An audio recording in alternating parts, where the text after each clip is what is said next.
शीर्षक अमावस की रात, प्राचीन श्राप। गांव के पास वाली पुरानी हवेली की कहानियां सिर्फ अफवाहें नहीं थीं। कहते हैं वहां रहने वालों पर एक प्राचीन श्राप था, लेकिन रवि, अर्जुन, नेहा और सुमन ने इस कहानी को चुनौती देने का फैसला किया। हवेली में घुसने के बाद चारों ने महसूस किया कि चारों ओर हवा ठंडी और भारी हो गई थी। दीवारों पर लगे चित्रों की आंखें मानो हर कदम पर उन्हें घूर रही थी। जैसे ही उन्होंने मुख्य दरवाजा बंद किया, एक तेज आवाज से वो धक्का खा गए। क्या ये दरवाजा खुद बंद हुआ? नेहा ने कांपते हुए पूछा।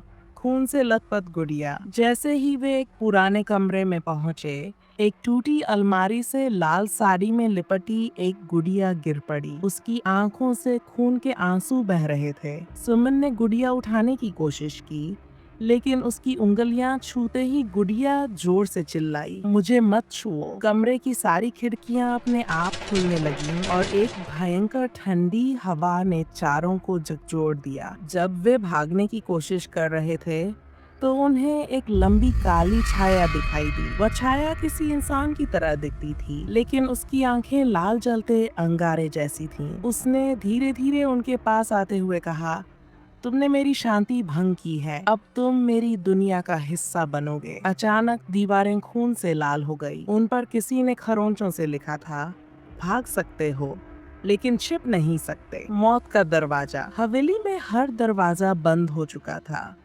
चारों ने एक साथ भागने की कोशिश की, लेकिन हर बार वे उसी कमरे में लौट आते, जैसे हवेली जिंदा थी और उन्हें खेल का हिस्सा बना रही थी। अर्जुन ने गुस्से में कहा, ये सब पागलपन है, मैं खिड़की तोड़कर बाहर जाता हूँ। लेकिन जैसे ही उसने खिड़की तोड़ी, बाहर कुछ भी नहीं था, सिर्फ अंधेरा।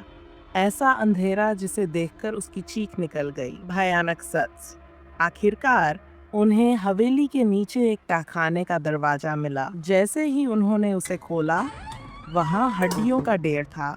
दीवारों पर लिखा था, श्रापित आत्माओं का घर। नेहा ने फुसफुसाते हुए कहा, यहाँ से हमें तुरंत भागना होगा। तभी एक महिला की आत्मा प्रकट हुई। उसका चेहरा आधा जल चुका था और आंखें पूरी तरह सफेद थीं।